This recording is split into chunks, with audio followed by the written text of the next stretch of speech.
1 Corinthians chapter 9. Am I not free? Am I not an apostle? Have I not seen Jesus our Lord? Are you not the result of my work in the Lord? Even though I may not be an apostle to others, surely I am to you. For you are the seal of my apostleship in the Lord. This is my defense to those who sit in judgment on me. Don't we have the right to food and drink? Don't we have the right to take a believing wife along with us, as do the other apostles and the Lord's brothers and Cephas? Or is it only I and Barnabas who lack the right to not work for a living? Who serves as a soldier at his own expense? Who plants a vineyard and does not eat its grapes?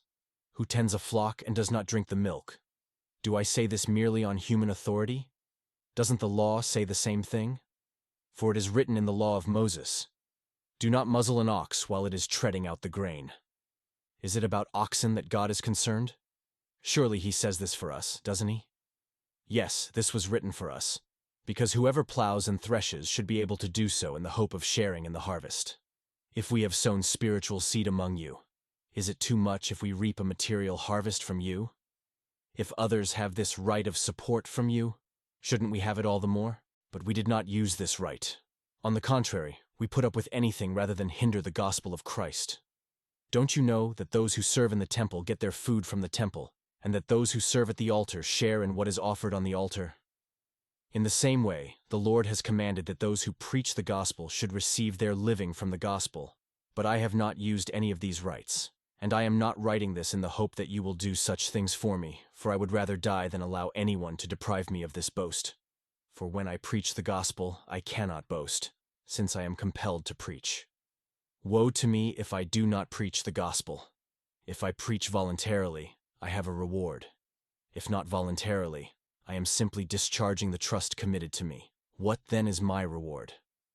Just this, that in preaching the gospel, I may offer it free of charge, and so not make full use of my rights as a preacher of the gospel. Though I am free and belong to no one, I have made myself a slave to everyone, to win as many as possible.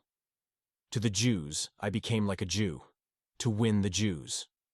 To those under the law, I became like one under the law, though I myself am not under the law, so as to win those under the law. To those not having the law, I became like one not having the law, though I am not free from God's law, but am under Christ's law, so as to win those not having the law. To the weak, I became weak, to win the weak. I have become all things to all people, so that by all possible means I might save some. I do all this for the sake of the gospel, that I may share in its blessings. Do you not know that in a race all the runners run, but only one gets the prize? Run in such a way as to get the prize. Everyone who competes in the games goes into strict training.